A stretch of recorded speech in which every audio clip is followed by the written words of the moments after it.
Hello ನಮಸ್ತೆ, welcome to a class today. So ಇವತ್ತು ನಾವು ಈ ಸಿ ಪಿ ಎಸ್ ಸಿಯಲ್ಲಿ ಬೇರೆ ಬೇರೆ ಸೆಕ್ಷನ್ಸ್ಗಳಿವೆ, ಬೇರೆ ಬೇರೆ ಆರ್ಡರ್ಸ್ಗಳಿವೆ, ಪ್ರಕರಣಗಳಿವೆ, ಕ್ರಮಾದೇಶಗಳಿವೆ. ಅವುಗಳನ್ನು ಹೇಗೆ ನಾವು ಅರ್ಥ ಮಾಡ್ಕೊಳ್ಳೋದು ಅಂದರೆ ಯಾವ್ಯಾವ ಹಂತದಲ್ಲಿ ಯಾವುದ್ಯಾವುದಿದೆ ಹೇಳುವಂಥದ್ದನ್ನು. ಯಾಕೆಂದರೆ ಒಂದಕ್ಕೊಂದು ಇಂಟರ್ ಕನೆಕ್ಟೆಡ್ ಇರುವಂಥದ್ದು. ಸೊ ನಾವು ಹಾಗೆ ಆ ಒಂದು ದೃಷ್ಟಿಕೋನದಲ್ಲಿ ಅರ್ಥ ಮಾಡಿಕೊಂಡ್ರೆ ಆವಾಗ ನಮಗೆ ಸಿ ಪಿ ಸಿ ಬಹಳ ಸುಲಭ ಅನಿಸುತ್ತೆ. ಯಾವುದೇ ಒಂದು ಸೆಕ್ಷನನ್ನು ಹುಡುಕುವಾಗ, ಒಂದು ರೂಲನ್ನು ಹುಡುಕುವಾಗ ಬಹಳ ಸುಲಭ ಅಂತ ಅನಿಸುವಂಥ ಒಂದು ಲೆಸನ್ ಅಂತ ಹೇಳ್ಬೋದು. ಸೊ ನೋಡಿ, ಬೇಸಿಕಲಿ ಒಂದು ಸೂಟ್ ಹಾಕ್ತಾರೆ. ಈಗ ನಾನು ಬೇಸಿಕಲಿ ನಿಮಗೆ ಒಂದು ಅದರದ್ದು ಐಡಿಯಾ ಕೊಡಬೇಕಂತಂದರೆ, ಓಕೆ, ಸೊ ನೋಡಿ ಏನಾಗುತ್ತೆ, ಯಾವಾಗ ಒಬ್ಬ ವ್ಯಕ್ತಿ ಒಂದು ಸೂಟನ್ನು ಫೈಲ್ ಮಾಡ್ತಾನೆ. ಸೂಟನ್ನು ಯಾವುದ್ರ ಮುಖಾಂತರ ಫೈಲ್ ಮಾಡ್ತಾನೆ? ದಾವೆಯನ್ನು ಹೇಗೆ ಸಲ್ಲಿಸ್ತಾನೆ? ಪ್ಲೇಂಟ್ ಮುಖಾಂತರ ಅಥವಾ ವಾದಪತ್ರದ ಮುಖಾಂತರ he will file the suit.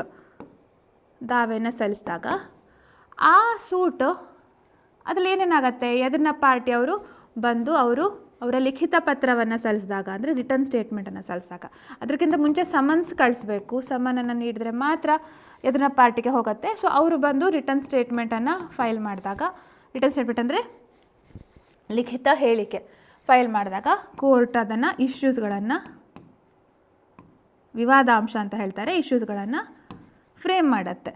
So ಇದಾದ ನಂತರ ಸಾಕ್ಷ್ಯ, ಎವಿಡೆನ್ಸ್ ಅಂತ, ಅದರಲ್ಲಿ plaintiff ವಿಟ್ನೆಸ್ಗಳ evidence, defendant ವಿಟ್ನೆಸ್ನ evidence,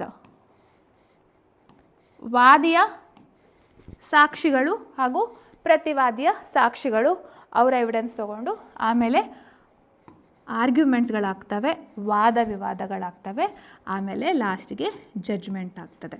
judgment ಅಂದರೆ ತೀರ್ಪು ಅಂತ ಹೇಳಿ ನಾವು ಹೇಳ್ಬೋದು. ಇದು ಒಂದು ನಾರ್ಮಲ್ ಒಂದು ಸೂಟಿನ ಒಂದು ದಾವೆಯ ಒಂದು ಪ್ರೊಸೀಜರ್ ಟೈಮ್ನಲ್ಲಿ ಅಂತ ಹೇಳ್ಬೋದು. ಈ ಜಡ್ಜ್ಮೆಂಟ್ ಆದ ನಂತರ ಇಲ್ಲಿಗೆ ಮುಗಿಯುವಂಥದ್ದಲ್ಲ, ಇನ್ನೂ ಹಲವಾರು ರೀತಿಯ ಬೇರೆ ಸ್ಟೆಪ್ಸ್ಗಳು ಕೂಡ ಇವೆ.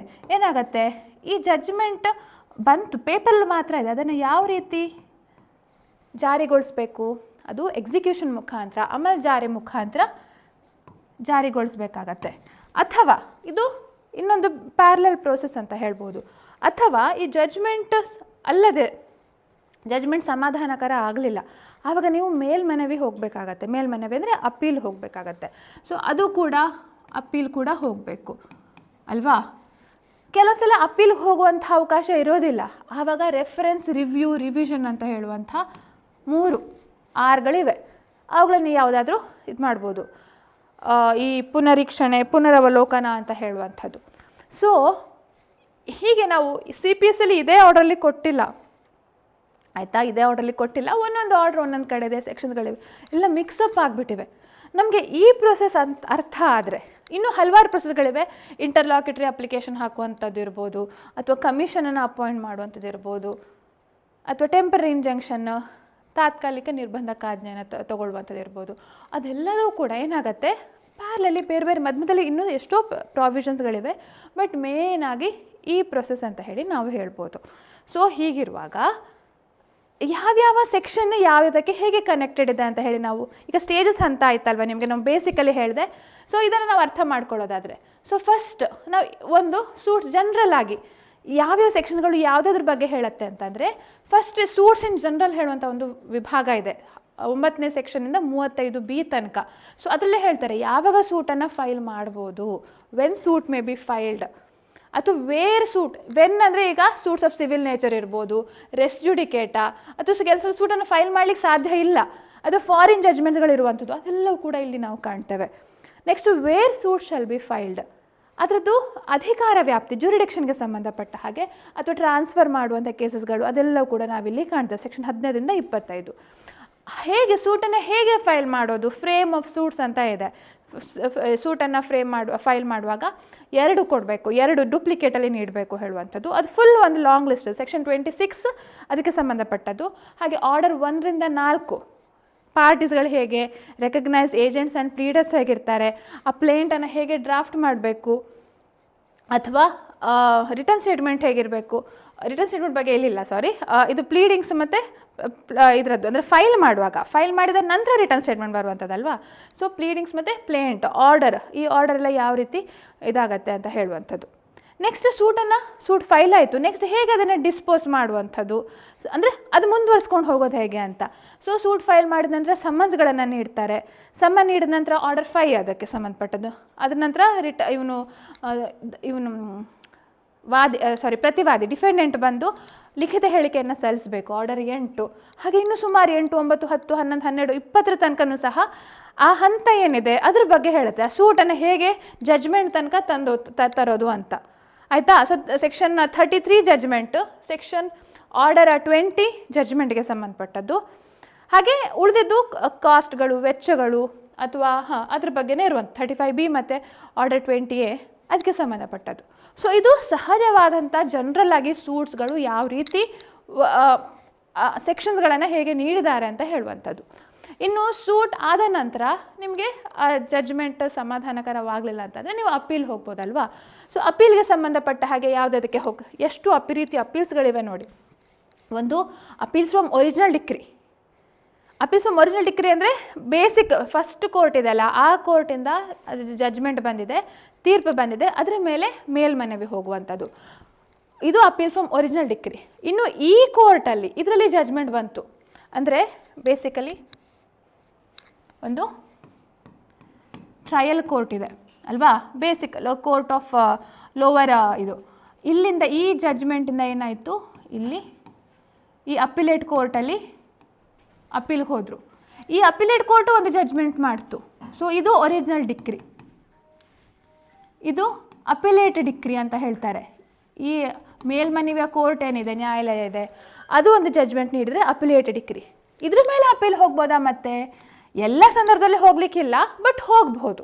ಅದಕ್ಕೋಸ್ಕರ ಹೇಳ್ತಾರೆ ಇದು ಮೊದಲನೇ ಅಪೀಲು, ಇದು ಎರಡನೇ ಅಪೀಲು, ನೆಕ್ಸ್ಟ್ ಹಂತ. ಫಸ್ಟ್ ಅಪೀಲ್, ಸೆಕೆಂಡ್ ಅಪೀಲ್ ಅಂತ ಹೇಳ್ತಾರೆ. ಸೊ ಅದ್ರ ಬಗ್ಗೆ ಹೇಳುವಂಥದ್ದು. ಇದು ಫಸ್ಟ್ ಅಪೀಲ್, ಆ್ಯಕ್ಚುಲಿ ಇದು ಸೆಕೆಂಡ್ ಅಪೀಲ್. ಸೊ ಅದಕ್ಕೆ ಸಂಬಂಧಪಟ್ಟದ್ದು ಸೆಕ್ಷನ್ 96ರಿಂದ 99A ಮತ್ತು ಆರ್ಡರ್ 41 ಇದಕ್ಕೆ ಸಂಬಂಧಪಟ್ಟದಾಗಿರುವಂಥದ್ದು. ಸೆಕೆಂಡ್ ಅಪೀಲ್ ಬಂದಾಗ ಸೆಕ್ಷನ್ 100ರಿಂದ 103 ಹಾಗೂ ಆರ್ಡರ್ 42 ಇಲ್ಲಿ ನಾವು ಕಾಣ್ತೇವೆ. ಇನ್ನು ಕೆಲವೊಂದು ಜಡ್ಜ್ಮೆಂಟ್ ಅಲ್ಲದೆ ಇರುವಂಥದ್ದು ಆರ್ಡರ್ಸ್ಗಳಿರ್ತವೆ. ಆ ಆರ್ಡರ್ಸ್ಗಳ ಮೇಲೆ ಅಪೀಲ್ ಹೋಗ್ಬೋದು. ಅದು ಆರ್ಡರ್ 43 ಅಂತ ಹೇಳಿ ನಾವು ಕಾಣ್ಬೋದು. Next powers of the appellate court ಸಪ್ರೇಟಾಗಿ ನಾವು ಸೆಕ್ಷನ್ 107ರಿಂದ 108 ನಾವು ಕಾಣ್ಬೋದು. ಅದು ಆರ್ಡರ್ 41 ಹೇಳ್ತಾರೆ ಕೆಲವೊಂದು. ಇಲ್ಲೂ ಕೂಡ ಅದರದ್ದು ರೆಫರೆನ್ಸ್ ಇದೆ, ಅಪಿಲೇಟ್ ಕೋರ್ಟ್ನ ಯಾವುದ್ಯಾವುದು ಪವರ್ಸ್ ಅಂತ ಹೇಳಿ. ಇನ್ನು ಸುಪ್ರೀಂ ಕೋರ್ಟಿಗೆ ಅಪೀಲ್ ಹೋಗಬೇಕು ಅಂತ ಆದರೆ ಆವಾಗಲೂ ಸಹ ಸೆಕ್ಷನ್ 109 9ರಿಂದ 112 ತನಕ ಇದೆ, ಹಾಗೂ ಆರ್ಡರ್ 45 ಕೂಡ ಇದರಲ್ಲಿ ನಾವು ಕಾಣಬಹುದು. ಇನ್ನೂ ಒಂದಿದೆ ಅಪೀಲ್ ಬೈ ಇಂಡಿಜೆಂಟ್ ಪರ್ಸನ್ಸ್ ಅಂತ ಆರ್ಡರ್ 44, ಬಟ್ ಅದನ್ನು ನಾವು ಬೇರೆ ಇದರೊಟ್ಟಿಗೆ ಸೂಟ್ ಬೈ ಇಂಡಿಜೆಂಟ್ ಪರ್ಸನ್ಸ್ ಆರ್ಡರ್ 33 ಮತ್ತು ಆರ್ಡರ್ 44 ಒಟ್ಟೊಟ್ಟಿಗೆ ಕನೆಕ್ಟ್ ಆಗುವಂಥದ್ದು. ಸೊ ಹಾಗೆ ತಿಳ್ಕೊಳ್ಬೇಕು. ಒಂದು ವೇಳೆ ಅಪೀಲ್ ಹೋಗ್ಲಿಕ್ಕೆ ಸಾಧ್ಯ ಇಲ್ಲ, ಆವಾಗ ರೆಫರೆನ್ಸ್ ರಿವ್ಯೂ ರಿವಿಷನ್ ಅಂತ ಹೇಳುವಂಥ ವಿಚಾರಗಳಿರ್ತವೆ. ಇದನ್ನೆಲ್ಲ ಎಕ್ಸಾಮಿಗೆ ಕೇಳ್ತಾರೆ ನೋಡಿ. 113, 114, 115 ಕಂಟಿನ್ಯೂಸ್ ಬರುತ್ತೆ. ಇದಕ್ಕೆ ಪುನರೀಕ್ಷಣೆ ಅಂತ ಹೇಳ್ತಾರೆ, ಇದಕ್ಕೆ ಪುನರವಲೋಕನ ಅಂತ ಹೇಳ್ತಾರೆ. ಸೊ ಸೆಕ್ಷನ್ 113 ಆರ್ಡರ್ 46 ಬರುತ್ತೆ. ಸೆಕ್ಷನ್ 114 ಆರ್ಡರ್ 47 ಬರುತ್ತೆ. ಸೆಕ್ಷನ್ 115 ಪುನರವಲೋಕನಕ್ಕೆ 115. ಇದಕ್ಕೆ ಆರ್ಡರ್ ಯಾವುದೂ ಇಲ್ಲ. We don't have order for this, order ಇಲ್ಲ. ಆಯಿತಾ?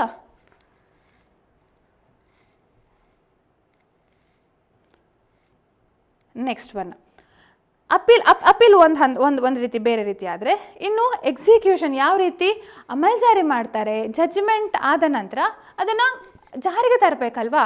ಸೊ 2 ರೀತಿ ಇದೆ. ಒಂದು ಜನರಲ್ ರೂಲ್ಸಲ್ಲಿ ಏನು ನಾವು ಕಾಣ್ತೇವೆ ಅಮಲ್ಜಾರಿಗೆ ಸಂಬಂಧಪಟ್ಟದ್ದು, ಅದು ಸೆಕ್ಷನ್ 36ರಿಂದ 50 ತನಕ ನಾವು ಕಾಣ್ಬೋದು.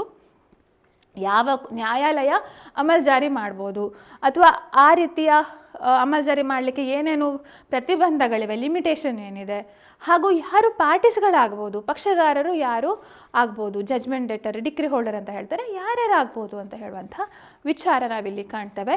ಹಾಗೂ ಹೇಗೆ ಎಕ್ಸಿಕ್ಯೂಷನನ್ನು ಮಾಡಬೇಕು ಅಂತ ಹೇಳುವಂಥದ್ದು, ಆ ಮೆಥಡ್, ಆ ಪ್ರೊಸೀಜರನ್ನು ನಾವಿಲ್ಲಿ ಕಾಣ್ತೇವೆ. So mode of execution, so ಅದನ್ನು ಸೆಕ್ಷನ್ 51ರಿಂದ 73 ತನಕನೂ ಅದು ಹೇಳಿದ್ದಾರೆ. ಅರೆಸ್ಟ್ ಆ್ಯಂಡ್ ಡಿಟೆನ್ಷನ್ ಅಂದರೆ ದಸ್ತಗಿರಿ ಮಾಡುವಂಥದ್ದು, ಅಟ್ಯಾಚ್ಮೆಂಟ್ ಜಪ್ತಿ ಮಾಡುವಂಥದ್ದು, ಸೇಲ್ ಮಾರಾಟ ಮಾಡುವಂಥದ್ದು, ಡಿಸ್ಟ್ರಿಬ್ಯೂಷನ್ ಆಫ್ ಪ್ರೊಸೀಡ್ಸ್ ಅಂತ ಹೇಳ್ತೇವೆ.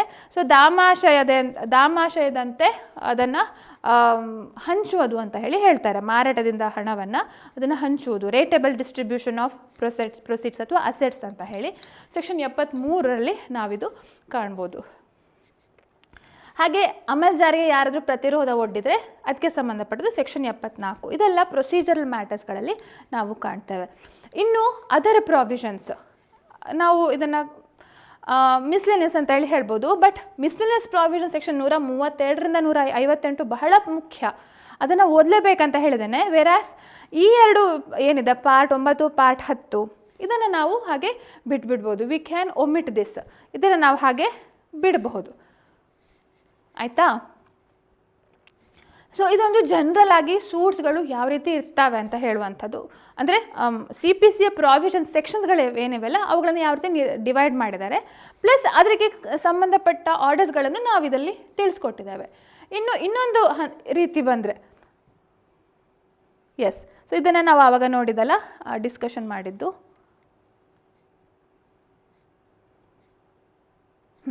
ಆರ್ಡರ್ಸ್ಗಳನ್ನು ಯಾವ ರೀತಿ ಕ್ಲಾಸಿಫಿಕೇಶನ್ ಮಾಡಿದ್ದಾರೆ ಅಂತ ನೋಡೋಣ. ಸ್ವಲ್ಪ ಮಟ್ಟಿಗೆ ಸೂಟ್ಸ್ಗಳದ್ದು ನಾವು ನೋಡಿದ್ವಿ. ಇನ್ನು ಆರ್ಡರ್ಸ್ಗಳು, ಕ್ರಮಾದೇಶಗಳಿವೆ, ಅವುಗಳನ್ನು ಯಾವುದೇ ರೀತಿ ಕ್ಲಾಸಿಫಿಕೇಶನ್ ಮಾಡಿದ್ದಾರೆ ಅಂತ ಹೇಳಿ.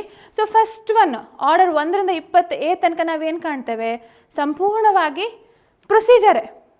ಜನರಲ್ ದಾವೆಗಳನ್ನು ಫೈಲ್ ಮಾಡುವಂಥದ್ದು, ಸಾಮಾನ್ಯ ದಾವೆಗಳನ್ನು ಫೈಲ್ ಮಾಡುವಂಥದ್ದು ಯಾವ ರೀತಿ ಇದೆ ಅದು ನಾವು ಇಲ್ಲಿ ಕಾಣ್ತೇವೆ. ಆರ್ಡರ್ 1ರಿಂದ 9 ಹೇಗೆ ಪಕ್ಷಗಾರರು ಕೋರ್ಟಿಗೆ ಬರ್ತಾರೆ, ಕೋರ್ಟ್ ಮುಂದೆ ಬಂದರೆ ಏನಾಗುತ್ತೆ, ಬರ್ತಿದ್ರೆ ಏನಾಗುತ್ತೆ ಅಂತ ಹೇಳಿ. ಹಾಗೆ 10ರಿಂದ 14 ಕ್ರಮಾದೇಶ ಏನು ಹೇಳುತ್ತೆ, ಯಾವ ರೀತಿ ಇಶ್ಯೂಸ್ಗಳನ್ನು ಮಾಡ್ತಾರೆ ಅಂತ ಹೇಳುವಂಥದ್ದು. ಆಮೇಲೆ 17ರಿಂದ 19 ತನಕ ಯಾವ ರೀತಿ ಇಶ್ಯೂಸ್ಗಳನ್ನು, ಅಂದರೆ ಎವಿಡೆನ್ಸ್, ಸಾಕ್ಷ್ಯ, ಅದಕ್ಕೆ ಮುದ್ದತುಗಳನ್ನು ತಗೊಳ್ಳುವಂಥದ್ದು, ಅಡ್ಜರ್ಮೆಂಟ್ಸ್ ತಗೊಳ್ಳುವಂಥದ್ದು, ಅದ್ರ ಬಗ್ಗೆ. ಆರ್ಡರ್ 20 ಮತ್ತು 20A ಯಾವುದ್ರ ಬಗ್ಗೆ ಹೇಳುತ್ತೆ, ಜಜ್ಮೆಂಟ್ ಮತ್ತು ಕಾಸ್ಟ್ಗಳ ಬಗ್ಗೆ ತಿಳಿಸ್ಕೊಡತ್ತೆ. ಯಾವ ರೀತಿ ಜಜ್ಮೆಂಟ್ ಮಾಡಬೇಕು, ಆದೇಶ ಯಾವ ರೀತಿ ಮಾಡಬೇಕು, ಅದಕ್ಕೆ ಯಾವ ರೀತಿ ಖರ್ಚುಗಳನ್ನು ಹಾಕಬೇಕು ಅಂತ ಹೇಳುವಂಥದ್ದು. ಸೊ ಇದು ಒಂದು ಹಂತ. ಆದರೆ ನೆಕ್ಸ್ಟ್ ಯಾವುದು ಬರುತ್ತೆ, ಎಕ್ಸಿಕ್ಯೂಷನ್. ಆರ್ಡರ್ 21 ಅಮಲ್ ಜಾರಿಗೆ ಸಂಬಂಧಪಟ್ಟಾಗೆ ಬಹಳ ದೊಡ್ಡ ಒಂದು ಆರ್ಡರ್ ಇದು. 106 ರೂಲ್ಸ್ ಇದರಲ್ಲಿ ಇದೆ. ಸೊ ಇದನ್ನು ಸರಿಯಾಗಿ ನಾವು ಕ್ಲಾಸಿಫಿಕೇಷನ್ ಇದರಲ್ಲಿ ನಾವು ಅರ್ಥ ಮಾಡ್ಕೊಂಡ್ರೆ ಮಾತ್ರ ನಮಗೆ ಮುಂದೆ ಅರ್ಥ ಮಾಡ್ಕೊಳ್ಳಿಕ್ಕೆ ಸಾಧ್ಯ ಆಗುತ್ತೆ. ಇನ್ನು ಆರ್ಡರ್ 22ರಿಂದ 26 ಏನು ಹೇಳುತ್ತೆ, ಈಗ ಒಂದು ವೇಳೆ ಸ್ಪೆಷಲ್ ಪ್ರೊಸೀಜರ್ ಇರುತ್ತೆ, ಸೂಟ್ಗಳೇನಾಗುತ್ತೆ ಮುಂದುವರಿಯೋದಿಲ್ಲ, ಮಧ್ಯದಲ್ಲೇ ಡೆತ್ ಆಗಿಬಿಡತ್ತೆ, ಮುಂದುವರಿಬೇಡವಾ ಹೇಳುವಂಥ ಪ್ರಶ್ನೆ. ಅಥವಾ ಯಾರಾದರೂ ಸೂಟನ್ನು ವಿಡ್ರಾ ಮಾಡಿಕೊಂಡ್ರು, ಅದನ್ನು ವಾಪಸ್ ತೊಗೊಂಡ್ರು, ಅಥವಾ ರಾಜಿ ಮಾಡಿಕೊಂಡ್ರು, ಅಥವಾ 24, 25, 26 ಕಮಿಷನ್ ಅಪಾಯಿಂಟ್ ಮಾಡುವಂಥದ್ದು, ಅಥವಾ ಕೆಲವೊಂದು ಸಲ ಯಾವುದಾದ್ರೂ ಕಾಸ್ಟ್ಗಳನ್ನು, ವೆಚ್ಚಗಳನ್ನು ಮೊದಲೇ ಕೇಳುವಂಥದ್ದು, ತಾತ್ಕಾಲಿಕವಾಗಿ ಕೇಳುವಂಥದ್ದು, ಅದನ್ನೆಲ್ಲವೂ ಕೂಡ ಸ್ಪೆಷಲ್ ಪ್ರೊಸೀಜರ್ ಇರುತ್ತೆ ಕೆಲವೊಂದು. ಅದ್ರ ಬಗ್ಗೆ ಸಂಬಂಧಪಟ್ಟ ಹಾಗೆ ಆರ್ಡರ್ 22ರಿಂದ 26 ನಾವು ಕಾಣ್ಬೋದು. ಇನ್ನು ಆರ್ಡರ್ 27ರಿಂದ 37 ನಾನು ಪ್ರೀವಿಯಸ್ ಕ್ಲಾಸಲ್ಲೂ ಹೇಳಿದ್ದೆಲ್ಲ, like special kind of suits. ಈಗ 27 ಅಂದರೆ ಗೌರ್ಮೆಂಟ್ ವಿರುದ್ಧ ಸೂಟ್ಸು, ಅಥವಾ ನೋಡಿ ಇದು ಯಾವ ರೀತಿ ಕ್ಲಾಸಿಫೈ ಮಾಡ್ತಾರೆ ಅಂದರೆ, ಒಂದು suit relating to government and legal interpretation, ಅದ್ರ ಪ್ರಕಾರ ಇದು ಮಾಡಿದ್ದು. ಇನ್ನೊಂದು ಆರ್ಡರ್ 29ರಿಂದ 31 ಲೀಗಲ್ ಪರ್ಸನ್ಸ್, ಈ ಕಾರ್ಪೊರೇಷನ್ಸು, ಫರ್ಮ್ಸ್, ಟ್ರಸ್ಟ್ಗಳು, ಅಂಥವ್ರ ವಿರುದ್ಧ ಸೂಟ್ ಫೈಲ್ ಮಾಡುವಂಥದ್ದು. ಆರ್ಡರ್ 32 ಮತ್ತು 33 ಅದು ಈಗ ಇನ್ಕಾಂಪಿಟೆಂಟ್ ಪರ್ಸನ್ಸ್, ಫ್ಯಾಮಿಲಿ ಪರ್ಸನ್ಸ್, ಅಂಥವ್ರ ವಿರುದ್ಧ ಸೂಟ್ ಫೈಲ್ ಮಾಡುವಂಥದ್ದು ಹೇಗೆ ಅಂತ ಹೇಳುವಂಥದ್ದು. ಆರ್ಡರ್ 34ರಿಂದ 37 ಜನರಲ್ ಮಾರ್ಗೇಜ್ಗೆ ಸಂಬಂಧಪಟ್ಟದ್ದು, ಇಂಟರ್ಪ್ಲೀಡರ್ ಸೂಟ್ಸು, ಸಮರಿ ಸೂಟ್ಸ್, ಸಂಕ್ಷಿಪ್ತ ದಾವೆ ಅಂತ ಹೇಳ್ತಾರೆ, ಅಂತರ್ವಾದ ದಾವೆ ಅಂತ ಇಂಟರ್ಪ್ಲೀಡರ್ ಸೂಟ್ ಅಂದರೆ ಅದಕ್ಕೆ ಸಂಬಂಧಪಟ್ಟದನ್ನು ಈ ವಿಭಾಗದಲ್ಲಿ ನಾವು ಕಾಣ್ಬೋದು. ಇನ್ನು ಆರ್ಡರ್ 38ರಿಂದ 40 ಸಂಪೂರ್ಣವಾಗಿ interim procedure, arrest and attachment before judgment, temporary injunction, appointment of receiver, ಇದೆಲ್ಲವೂ ಕೂಡ ನಾವು ಹೇಳಿದ್ದೇವೆ. ತೀರ್ಪಿಗಿಂತ ಮೊದಲು ದಸ್ತಗಿರಿ ಹಾಗೂ ಜಪ್ತಿ ಆಗೋದಾದರೆ, ತಾತ್ಕಾಲಿಕ ಪ್ರತಿಬಂಧಕ ಆಜ್ಞೆಗೆ ಸಂಬಂಧಪಟ್ಟದ್ದು, ರಿಸೀವರನ್ನು ನೇಮಕ ಮಾಡುವಂಥದ್ದು, ಇದು ಬಹಳ ಇಂಪಾರ್ಟೆಂಟ್ ಆರ್ಡರ್ಸ್ಗಳು ಇದರಲ್ಲಿರುವಂಥದ್ದು. ಸೊ ಇದನ್ನು ಓದ್ಕೊಳ್ಳಿ. ಹಾಗೆ ಪ್ರೊಸೀಡಿಂಗ್ಸ್ ಅಗೇನ್ಸ್ಟ್ ಜಜ್ಮೆಂಟ್ನ ವಿರುದ್ಧ ಏನು ಪ್ರೊಸೀಡಿಂಗ್ಸ್ ಮಾಡ್ಬೋದು ಹೇಳುವಂಥದ್ದಕ್ಕೆ ಅಪೀಲ್ಸ್, ರೆಫರೆನ್ಸ್, ರಿವ್ಯೂ. ಅಪೀಲ್ಸ್ಗೆ ಸಂಬಂಧಪಟ್ಟಾಗೆ ಆರ್ಡರ್ 41ರಿಂದ 45 ತನಕ ಇದೆ, ಹಾಗೂ ಆರ್ಡರ್ 46 ಮತ್ತು 47 ರೆಫರೆನ್ಸ್ ಮತ್ತು ರಿವ್ಯೂ ಬಗ್ಗೆ ಇರುವಂಥದ್ದು. ಇನ್ನು ಇದನ್ನು ಹೊರತುಪಡಿಸಿ ಅದರ್ ಪ್ರಾವಿಷನ್ಸ್, ಆರ್ಡರ್ 48ರಿಂದ 51 ಮಿಸ್ಲೇನಿಯಸ್, ಹಾಗೆ ಆರ್ಡರ್ 49ರಿಂದ 51 ಸ್ಪೆಷಲ್ ಕೋಡ್ಸು, ಈಗ ಪ್ರೆಸಿಡೆನ್ಸಿ ಕೋರ್ಟ್ಸ್, ಪ್ರೊವಿನ್ಷಿಯಲ್ ಕೋರ್ಟ್ಸ್ಗೆ ಸಂಬಂಧಪಟ್ಟ ಹಾಗೆ ವಿಚ್ ವಿ ಕ್ಯಾನ್ ಇಗ್ನೋರ್, ಇದನ್ನು ನಾವು ಇಗ್ನೋರ್ ಮಾಡ್ಬೋದು. ಆಯಿತಾ? ಹಾಗೆ ಸೊ ನಾವು ಸೆಕ್ಷನ್ಸ್ಗಳ ಬಗ್ಗೆ ಹೇಗೆ ಡಿವೈಡ್ ಆಗಿದೆ ನೋಡಿದ್ವಿ, ಹಾಗೆ ಆರ್ಡರ್ಸ್ಗಳು ಯಾವ ರೀತಿ ಡಿವೈಡ್ ಆಗಿದೆ ಅಂತ ನೋಡಿದ್ವಿ. ಇನ್ನು ಹೇಗೆ ಎರಡಕ್ಕೂ ಯಾವುದಾದ್ರು ಕನೆಕ್ಷನ್ ಇರುವಂಥ ಆರ್ಡರ್ಸ್ಗಳಿವೆಯಾ ಅಂತ ಹೇಳಿ ನಾವು ಅರ್ಥ ಮಾಡ್ಕೊಳ್ತಾ ಹೋಗ್ಬೋದು. ಸೊ ಬೇಸಿಕಲಿ ಇಂಪಾರ್ಟೆಂಟ್ ಹೇಳ್ತೇನೆ. ಸೊ ಸೆಕ್ಷನ್ 7, ಆರ್ಡರ್ 50 ಇದೆಲ್ಲ ಪ್ರೆಸಿಡೆನ್ಸಿ, ಪ್ರೊವಿನ್ಷಿಯಲ್ ಇದಕ್ಕೆ ಸಂಬಂಧಪಟ್ಟದ್ದು ಇದೆರಡು. ಇನ್ನು ಇದು ಇಲ್ಲಿಂದ ಇಂಪಾರ್ಟೆಂಟ್ ಆಗುತ್ತೆ. ಸೆಕ್ಷನ್ 26, ಆರ್ಡರ್ 1ರಿಂದ 4, 6, 7 ಅದೆಲ್ಲ ಹೇಗೆ ದಾವೆಗಳನ್ನು ಫೈಲ್ ಮಾಡ್ತಾರೆ ಹೇಳುವಂಥ ವಿಚಾರಕ್ಕೆ ಇಲ್ಲಿ ನಾವು ಕಾಣ್ತೇವೆ. ಇನ್ನು ಆರ್ಡರ್ 27ರಿಂದ 29 ಸೆಕ್ಷನ್ 27ರಿಂದ 29 ಮತ್ತು ಆರ್ಡರ್ 5 ಇದು ಯಾವುದಕ್ಕೆ ಸಂಬಂಧಪಟ್ಟದ್ದು? ಇದು ಬೇಸಿಕಲಿ ಸಮನ್ಸ್ಗಳನ್ನು ನೀಡುವಂಥ ವಿಚಾರವಾಗಿ. ಸೆಕ್ಷನ್ 30 ಆರ್ಡರ್ 11, 13 ಇದು discovery, inspection of the documents, production of the ಡಾಕ್ಯುಮೆಂಟ್ಸ್ಗಳಿಗೆ ಸಂಬಂಧಪಟ್ಟ ಹಾಗೆ ಬರುವಂಥದ್ದು. ಸೆಕ್ಷನ್ 31 ಆರ್ಡರ್ 16 ಇದು ಯಾವುದಕ್ಕೆ? ವಿಟ್ನೆಸ್ಗಳಿಗೆ, ಸಾಕ್ಷಿಗಳಿಗೆ ಸಮನ್ ನೀಡೋದಾದರೆ ಇದು ಬರುವಂಥದ್ದು. ಇನ್ನು ಸೆಕ್ಷನ್ 33 ಹಾಗೂ ಆರ್ಡರ್ 20 ಜಡ್ಜ್ಮೆಂಟ್ ಸಂಬಂಧಪಟ್ಟ ಹಾಗೆ, ಆದೇಶಕ್ಕೆ ತೀರ್ಪಿಗೆ ಸಂಬಂಧಪಟ್ಟ ಹಾಗೆ ನಾವು ಕಾಣ್ತೇವೆ. ಆದೇಶ ಬೇರೆ, ತೀರ್ಪು ಬೇರೆ. ಸೊ ಇದು ತೀರ್ಪಿಗೆ ಸಂಬಂಧಪಟ್ಟದ್ದು. ಇನ್ನು ಇದೆಲ್ಲ 35, 35A, 35B ಮತ್ತು ಆರ್ಡರ್ 20A ಖರ್ಚುಗಳು ಅಥವಾ ವೆಚ್ಚಗಳಿಗೆ ಸಂಬಂಧಪಟ್ಟ ಹಾಗೆ ಇರುವಂಥದ್ದು. ಇನ್ನು ಇದು ಸಂಪೂರ್ಣ ಆರ್ಡರ್ 37ರಿಂದ 74, ಆರ್ಡರ್ 21 ಇದು ನಮ್ಮ ಎಕ್ಸಿಕ್ಯೂಷನ್ಗೆ ಸಂಬಂಧಪಟ್ಟದ್ದು, ಅಮಲ್ ಜಾರಿ. ಹಾಗೆ 75ರಿಂದ 78 ಏನಿದೆ, ಹಾಗೂ ಆರ್ಡರ್ 26 ಇದು ಕಮಿಷನ್ಗೆ ಸಂಬಂಧಪಟ್ಟದ್ದು. ಆರ್ಡರ್ 27 ಮತ್ತು ಸೆಕ್ಷನ್ 79ರಿಂದ 82 ಗೌರ್ಮೆಂಟ್ ವಿರುದ್ಧ ಸೂಟ್ಸಿಗೆ ಸಂಬಂಧಪಟ್ಟದ್ದು. ಆರ್ಡರ್ 35 ಸೆಕ್ಷನ್ 88 ಇಂಟರ್ಪ್ಲೀಟರ್ ಸೂಟ್, ಅಂತರ್ವಾದ ದಾವೆ ಅಂತ ಹೇಳ್ತಾರೆ. ಸೆಕ್ಷನ್ 89 ಆರ್ಡರ್ 10 ರೂಲ್ 1A ಮತ್ತು ಆರ್ಡರ್ 23 ಇದು ಸೆಟ್ಲ್ಮೆಂಟ್, ಇತ್ಯರ್ಥಕ್ಕೆ ಸಂಬಂಧಪಟ್ಟದಾಗಿದೆ. ಸೆಕ್ಷನ್ 90 ಹಾಗೂ ಆರ್ಡರ್ 36 ಇದು ಬೇಸಿಕಲಿ ಈ ಫ್ಯಾಮಿಲಿ ಸೂಟ್ಸ್ಗೆ ಸಂಬಂಧಪಟ್ಟದ ಹಾಗೆ ಇರುವಂಥದ್ದು. ಫ್ರೆಂಡ್ಲಿ ಸೂಟ್ಸ್, ಫ್ಯಾಮಿಲಿ ಸೂಟ್ಸ್ ಅಲ್ಲ, ಫ್ರೆಂಡ್ಲಿ ಸೂಟ್ಸ್ ಅಂತ ಹೇಳಿ ಹೇಳ್ತಾರೆ. ಆಯಿತಾ? ಅದಕ್ಕೆ ಸಂಬಂಧಪಟ್ಟದ್ದು. ಇನ್ನು ಸೆಕ್ಷನ್ 94 ಮತ್ತು ಆರ್ಡರ್ 38ರಿಂದ 40 ಇದು ಬೇಸಿಕಲಿ ಈ ಇಂಟರ್ಲಾಕ್ಯುಟರಿ ಆರ್ಡರ್ಸ್ ಇದೆಲ್ಲ, ಟೆಂಪರರಿ ಇಂಜಂಕ್ಷನ್ನು ಅದಕ್ಕೆ ಸಂಬಂಧಪಟ್ಟದಾಗಿದೆ. ಇನ್ನು ಸೆಕ್ಷನ್ 96ರಿಂದ 112 ಪ್ಲಸ್ ಇದೆಲ್ಲ ಅಪೀಲಿಗೆ ಸಂಬಂಧಪಟ್ಟದ್ದು. ಆರ್ಡರ್ 41ರಿಂದ 43, 45 ಅಪೀಲ್ಸಿಗೆ ಸಂಬಂಧಪಟ್ಟದ್ದು. ಸೆಕ್ಷನ್ 113 ಮತ್ತು ಆರ್ಡರ್ 46 ಇದು ಯಾವುದ್ರ ಬಗ್ಗೆ? ದಿಸ್ ಈಸ್ ರಿಗಾರ್ಡಿಂಗ್ ರೆಫರೆನ್ಸ್ ಬಗ್ಗೆ ಸಂಬಂಧಪಟ್ಟದ್ದು. ಸೆಕ್ಷನ್ 114 ಮತ್ತು ಆರ್ಡರ್ 47 ರಿವ್ಯೂಗೆ ಸಂಬಂಧಪಟ್ಟದ್ದು, ಪುನರೀಕ್ಷಣೆ ಅಂತ ಹೇಳಿ ಹೇಳ್ತಾರೆ. ಸೊ ಇಷ್ಟು ನೀವು ಸೆಕ್ಷನ್ಸ್ಗಳನ್ನು ಬಾಹೆಟ್ ಮಾಡಿಕೊಂಡ್ರೆ ಇದನ್ನು ಬಾಹೆಟ್ ಮಾಡ್ಕೊಳ್ಳಿ. ನಾನು ಹೇಳ್ದಲ್ಲ, ಇದನ್ನು ಬರ್ಕೊಳ್ತಾ ಹೋಗಿ. ನಾನು ಹೇಳಿ ಪಾಸ್ ಮಾಡಿಕೊಂಡು please go on noting down. ನೀವು ಇದನ್ನು ನೋಟ್ಸಲ್ಲಿ ಬರ್ಕೊಳ್ಳಿ, ಬೇರೆ ಆ್ಯಕ್ಟಲ್ಲಿ ಇದನ್ನು ಮಾರ್ಕ್ ಮಾಡ್ಕೊಳ್ಳಿಕ್ಕೆ ಹೋಗಬೇಡಿ, ನೋಟ್ಸಲ್ಲಿ ಬರ್ಕೊಳ್ತಾ ಹೋಗಿ. ಸೊ ದ್ಯಾಟ್ ನಿಮಗೂ ಮತ್ತೆ ಮನನ ಆಗ್ತಾ ಹೋಗುತ್ತೆ. ಎಷ್ಟು ಸಲ ಬರೀತಿರಲ್ಲ ಅಷ್ಟು ಸಲ ಮನನ ಆಗ್ತಾ ಹೋಗುತ್ತೆ, ಸುಲಭ ಆಗುತ್ತೆ ನಿಮಗೆ ಹೇಗೆ ಒಂದಕ್ಕೊಂದು ಇಂಟರ್ಲಿಂಕ್ ಇದೆ ಅಂತ ಹೇಳುವಂಥದ್ದು. ಆಯಿತಾ? ಎಸ್. ಸೊ ಹೀಗೆ ನಾವು CPCನ ಅರ್ಥ ಮಾಡ್ಕೊಳ್ಬೇಕು. ಸೊ ಮುಂದಿನ ಕ್ಲಾಸಲ್ಲಿ ನಾವು ಸೆಕ್ಷನ್ 1ರಿಂದ ಪ್ರಾರಂಭ ಮಾಡೋಣ. CPC ಯಾವುದಕ್ಕೆ ಎನ್ಯಾಕ್ಟ್ ಆಯಿತು, ಏನು ಕಾರಣ, ಅದೆಲ್ಲವೂ ಕೂಡ ಅರ್ಥ ಮಾಡ್ಕೊಳ್ತಾ ಬೇರೆ ಆ್ಯಕ್ಟ್ನ ಸೆಕ್ಷನ್ನ ಇಟ್ಕೊಂಡು ಅರ್ಥ ಮಾಡ್ಕೊಳ್ತಾ ಹೋಗೋಣ. ಬೇರೆ ಆ್ಯಕ್ಟ್ನ ಇಟ್ಕೊಂಡಿರಿ ಮುಂದಿನ ದಿನದಲ್ಲಿ ಅಂತ ಹೇಳ್ತಾ ಇವತ್ತಿನ ಕ್ಲಾಸನ್ನು ಮುಗಿಸ್ತಾ ಇದ್ದೇನೆ. ನಮಸ್ತೆ, ಧನ್ಯವಾದ.